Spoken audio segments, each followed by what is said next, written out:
Good evening, ladies and gentlemen, how are we getting on? Welcome back to a brand new camp build, and we are working on a Grognak the Barbarian themed camp this time, or Grognak the Raider King, in keeping with the pack that was recently released in the Atomic Shop. There's some really cool stuff in there, so I thought it would be fun to make a build centered around that.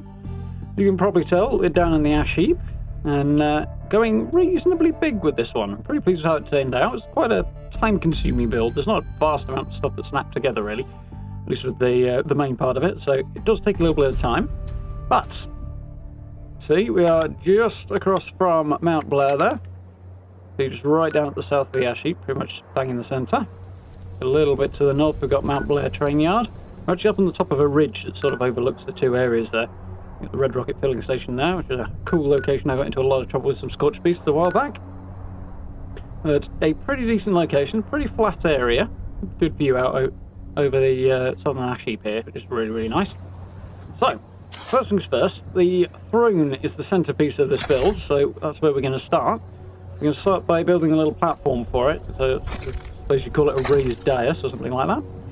But, first thing we're going to line up this concrete foundation with the area we want the entrance to be. To be fair, I didn't quite get this precisely accurate in the end, but the general idea is there. So I want the front of it really pointing towards where the entrance is going to be, which is that area behind us.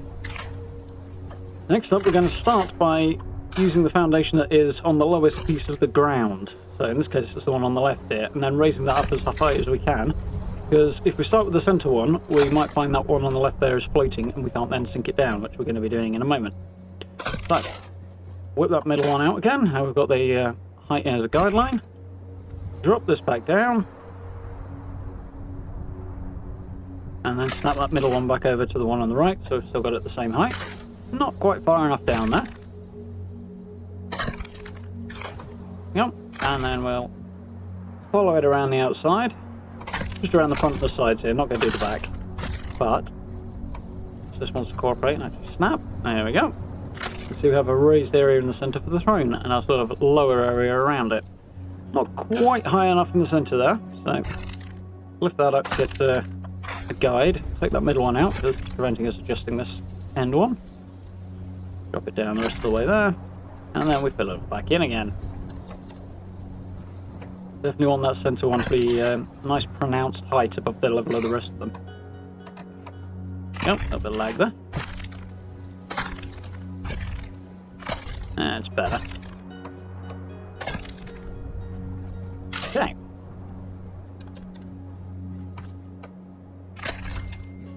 So, next up is a little trick that I picked up from the final render, which is a very handy little trick that I certainly wish I'd known about before. Which is namely that, as you can see, we've got large gaps between the staircases here leading up onto the lower level, and it doesn't really look all that great with the gaps. It's been a bugbear before, so this is how we basically fill those in. Shouldn't have put the second and third ones in there, which needed this first one, but we'll work around that. Once we've got those first ones snapped in, we'll take the extra foundations off, and then just drag this one that the stairs are snapped to over to the right a little bit. See, that is not actually snapped to anything, but it's allowed us to place it there. The trick is getting it lined up with where it was originally. Now we drag that staircase over. As you can see, it clips through quite nicely. This also works with the wooden stairs, by the way. And we snap a foundation onto the side of the one we moved originally, because you can't move it back unless you do that. And then we can move it back, snap the second one across. Next staircase goes in there, and we have a nice smooth front edge. Now we're just going to repeat the process again to get the next section done as well. A little bit of persuasion, there we go. So the trick is to make sure it's lined up in the same height and angle and everything with the original position, which is a bit difficult because it feels like you've got to pull it aside initially. There we go. Snap the stair in, second foundation on the right, move the first one back, move the second one across, stair in. That is basically the technique. Feel free to re-watch if need be. But having a look at it again in a smaller form around the side here. We'll skip over the other side because twice I think is more than enough. So staircase on, drag the foundation across, make sure it's lined up with the position it was in last time. Close. Now we snap the stairs in. We have a quick look at it there, you can see, just about see anyway, that they're not quite the same height. You scarf a tiny fraction. If you get it exactly right, then you can't really tell that they weren't always connected, which is nice. But it's requires a bit of fiddling to do that. Yep. Next foundation on the side. Drag the original one back. Drag this one across. And now we snap the last staircase in. Unfortunately, we can't do much about the corners, but it is what it is. It's still better than it was originally. So, on to the next big bit, which is the walls that we want around this area. Raider camp needs to have a proper wall around the outside of it, and it needs to be suitably scrappy as well, really. So, that's what we're going to go for. Not really got the best facilities for doing that, unfortunately, in 76, but we'll make do. With an area like this, you've got a big open area, and it's kind of hard sometimes to see exactly where you want the lines of the wall to go. And so what I'm doing here is putting these guard posts in to give a kind of an indication of where to aim for when you're building the walls, sort of points to connect. When I did something similar in the last build, which is the campsite in the forest, we had trees in place that could just connect the walls between different trees, so that worked quite well. We haven't really got that option here, so the guard posts are going to be our tree stand in here. This is going to be the front gate, so I want it kind of set up for that. A little bit on the wide side there, so narrow it down. Make sure it's still lined up with the throne as well. As I say, it ends up being close, but not quite. But there we are. Do ignore the roof I put over the top of the throne. It ended up looking rubbish, so that'll be coming out in a bit. So, onto the walls. Next thing, we're just going to put some of the key points down, sort of the bigger chunks, and then we'll fill in the smaller gaps afterwards. So you sort of work your way around with the big stuff and sort of build up from there. It stops it getting too overwhelming and feeling like you're not making any progress, which is one of the drawbacks to doing this very bit by bit sort of a wall build. So with this shelving unit there, it's one of the short list of items that will clip through the ground, which is quite handy for bits of the ground like you've got on the left here where it's on a bit of an angle. So there's some of the stash boxes will, unfortunately those concrete tyres won't, but finding a few of those will allow you to get around sort of raised areas of the ground like this. You can also use the concrete walls in the defences tab, that works quite well, but if you overuse them then it ends up being a little, well, not really rough and ready and barricadey. It's a bit too clean, not really ramshackle enough. So I didn't want to overdo that. I did end up doing it in a couple of points, but keeping it to a minimum. Plugging the gap here, of course, bit of a pain in the neck. That newspaper stand went in fine, but we've got the bit of the slope there, so a couple of tyres, and then the bin on the top should nicely plug that gap and have it look nice and supported without too much floating going on. At least as far as the inside is concerned. If you go and poke too much around the outside, I'm sure you'll see a few more gaps of floaty bits, but what can we do, unfortunately? No pillar glitch for us here. So another item that will snap into the ground is cabinet, which is in the stash boxes section, which is quite handy. It's not really high enough to provide much of a barricade, but we can also pile stuff on top of it, which we'll be doing later on as well. So for the moment, we're just getting the outline done more than anything else. Obviously, some things like those shelves will constitute a finished piece of the wall, really, because they're quite tall. So, but other things like this will need a bit more stuff piled on the top. Another useful tip if you can do something like this, if you see something in the menus and think, I could use that somewhere else, grab it and just position it, or either put it in straight away, which is what I'm doing here with the billboard, or just stick it to the side somewhere. As by the time you get back round to that point, there's a good chance you'll have forgotten about the idea you had, at least if you're anything like me anyway. And having it just sort of dumped on the side somewhere is very handy to remind you. Looking things are very handy.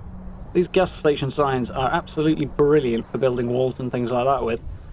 Big, solid objects, and they sink in, which is a rare thing in this game, so very, very handy. The trick is not overusing them, really. It plugs up the gap quite nicely. There's a little bit of a gap underneath, but nothing's getting under there. Nothing apart from maybe a rascalpin or a mole rat, and that can get quite past the wall, no problem anyway. So, didn't like the two desks on top of each other here, although the one is fine, but those filing cabinets snap together, which is always handy. So, quick and easy, looks much better. So, jumping on ahead, you can see we've made a bit of progress here. Most of the way around the build now. There's a couple of areas that I really can't manage with the same technique we've just been using, sort of scrappy wall approach. So we're going to use a couple of buildings and incorporate those into the wall build. This one's going to end up being sort of sleeping quarters, a sleeping building for the raiders who we're going to have to imagine a resident here. For now, we're going to plug up this big hole in the ground, basically, which is what's causing the problem. And put a couple of foundations in there. And just snap some random walls on. End up settling on the warehouse walls because they're the most scrappy looking in my opinion. Oh.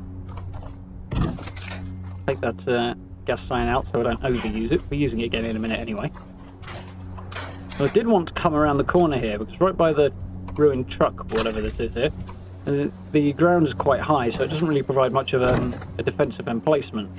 So, unfortunately, being that close to the truck with the foundations as low as they are, although it will snap in, I can't actually put walls on it, which is unfortunate, but we'll find a workaround. And you could lift the building up, have it a bit higher, but then it's going to look too tall from the inside of the camp, so bit of a struggle with that. Right, I'll faff around with some walls and a roof for just a moment. We'll speed this bit along a little to make my mind up.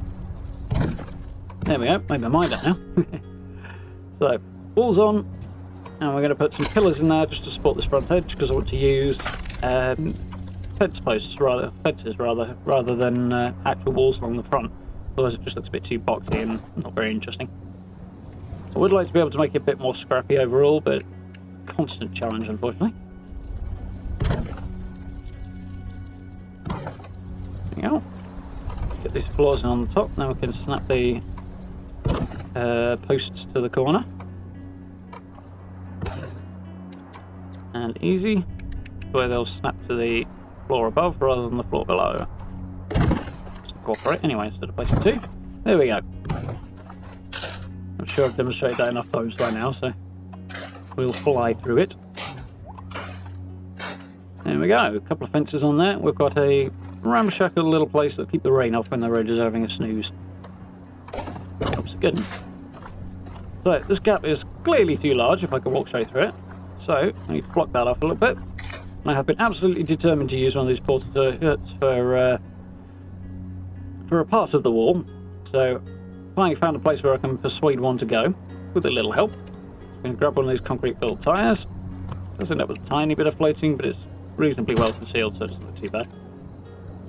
And then we'll just use it to brace up the porta cabin. There we go.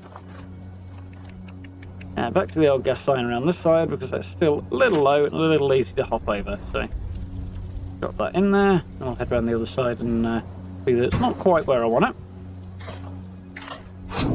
Better angle on it from here. There we go. That's about as good as we're going to get, unfortunately. But it looks alright. And I initially stuck this coal machine here, but not happy with that. Looks pretty awful, so did a using finish for this. I'm just going to stick a pile of tyres in here instead. Oldie but a giddy. Plugged up the gap reasonably well. As well as we're going to get, I think, for facilities we have available in 76. There we go. But coming over onto the other side, we'll speed through this build as we've just basically done the same thing. But we're going to plug this guide up with a building as well. So it's going to be a combination of a generator shack and the place where my vending is going to go. We'll see in the tour in a moment. Bang some walls in there. Get a window in. I'm going to have a generator on the left as well, so the window will help with running a wire in there. Roof on. It's a little basic, but we've still got a large gap on the right there, so we're going to have to do something about this. That toilet out of the way, because it doesn't look that great there anyway. And one problem we've got here, and we'll slow down a moment, is that I can't put a foundation under the ground there. However, if I snap a roof on, I can snap the wall to that and basically build without foundations. It's the same basic technique we used last time. So, something to be aware of. If you're pulling the thing down manually, you want to start at this end. But it means we can get the walls in, close it up, even without having a foundation there, which is a very, very handy little technique. So, obviously no way anybody's getting through that door, but I wanted to break up the choice of pieces I was using and make it a little bit more interesting. So, I'm going to plug the gap rather than have a solid wall piece there, just to make it a bit more interesting. One of the rare occasions I managed to actually use a corner piece for the roofs. When I eventually find it. There we go. Take the roof just around the corner here. Send it out a little bit. Change that shape a little bit more. Drag that wall over, and again it's not snapped to a foundation. Just to the roof. And I'll sort these out for some brick walls just to change things up a little bit more. Nice. So, a couple of posts on the front just to support it a bit more. Unfortunately, I've run out of concrete, so I'll have to switch foundation. There, stairs in, floor in. Bash bosh, we've seen this 100 times. And then we get the posts in. Did originally put some railings on the side here, but I changed what I had in mind for using the space. To use the space for. Just my words there. And the railings are just not really looking all that good when I did that. So there we go. Nice big open space, which we will need to clutter up quite considerably if it's going to look like a raider camp. But the last thing we have to do majorly with the build is essentially decorate the walls, add more bits to them, that sort of thing. And then sort of fill the inside space up and try and bring the thing to life a little bit more, which is mostly down to decoration. You can see here, we just put a couple of dressers on the top. We can stick some punji boards on top of the concrete filled tyres rather, to give them a bit more texture and make it a bit more interesting. And we'll follow that principle more or less all the way around and make the thing a bit more dynamic, a bit more interesting to look at. However, you've got the general idea, and you don't need to watch me do that for about 2 more hours. So, we'll stick a sofa on the top of this table, because why not? Once I make my mind up anyway. There we go. Decision made.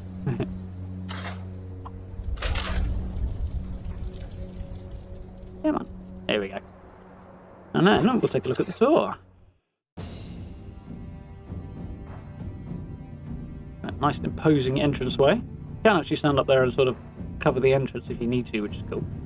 Ended up having to put the bungee boards in. I didn't originally plan to, but I had a couple of feral ghouls come running down here straight at me while I was mid-build, so needs must. I needed something to keep them out. There we go. Grognak the Raider King's throne. I've never found a use for those giant copper lion statues before, but I'm very glad to have one now. They look quite good as part of this build. There we go. We've heard those flamethrower traps are not actually going to work either, but they do look good and make the whole thing look very imposing. The bronze nuclear winter statues look a bit more the part than the gold or the silver ones do as well, so a couple of those on there, holding up the severed heads. And a little pool area with a construction light shining on the table. Sadly we can't decorate the table, but hopefully one day that will change. There we go. See the sort of main approach to the camp there. The main direction it gets attacked from as well, so it's kind of handy to be able to cover it from there. Although I have been jumped by scorch beasts in this location twice, I think now. One of them was 3-star legendary as well, so something to be aware of if you can build down the bottom end of the ash heap. Here's a little vending shack. Didn't really put any of the signs there that didn't really look right for the build, so I just thought I'd keep it minimal and stick the letters on the end of the vending machines there. The windmill's a bit noisy, but it does fit in with the scrappy look of the place, which is quite cool. More so than some of the other generators. Around the back of the throne we have our little crafting area. But being a Grognak and a Raider themed camp at the same time, I felt there had to be booze making facilities there, as well as the necessary workbenches, of course. Tried a few ideas on places to put the workbenches, ended up settling on this one because it just looks way better. A little musician area, a few instruments around a fireplace. Again, it's a case of filling up the gaps and making it seem a bit more lived in, a bit more filled out, fleshed out, and alive. Which is a challenge to do with no settlers or anything hanging around, but when you've got a big open area like this, filling it up is really important to make it not feel like empty and half finished. So. Around the bits and pieces, just dumped in there. This little side over here, I added a tiny little bar structure, very basic, just a couple of walls, a roof and a post. Very, very simple. There's a couple of stash boxes reversed to create the bar there. Onto something that looks, again, improvised and fits in with the ash heap area, and obviously the bars that I've got, the wide spring ones, are way too clean. The sleeping bags on top of the mattresses there, because I don't really like the bare mattresses on the floor, and the bed options, again, not in keeping with the build. There we go. But I'm really pleased with how the decorations come out on that throne area. Did have to stop myself constantly adding more to it, which was a bit of a battle, but like the death claws on their pillars as well. I was a little concerned those columns were not going to fit. They're a little too bright, really, but they do work, just about. Yeah, all in all, nice little build. Quite happy with that. The little build is kind of huge, actually. Do hope you enjoyed that one, ladies and gents. If you did, please do hit those buttons for me. It's always very, very much appreciated. Social media links down in the description as well if you want to catch up with me on Twitter, Instagram, or Facebook. And if you haven't already, make sure you hit the notification bell and come and join some of the live streams as well. We're playing a lot more Fallout and stuff at the moment, which is always cool. We're very much enjoying that. For now, so thank you very much for watching. I look forward to speaking to you all very, very soon.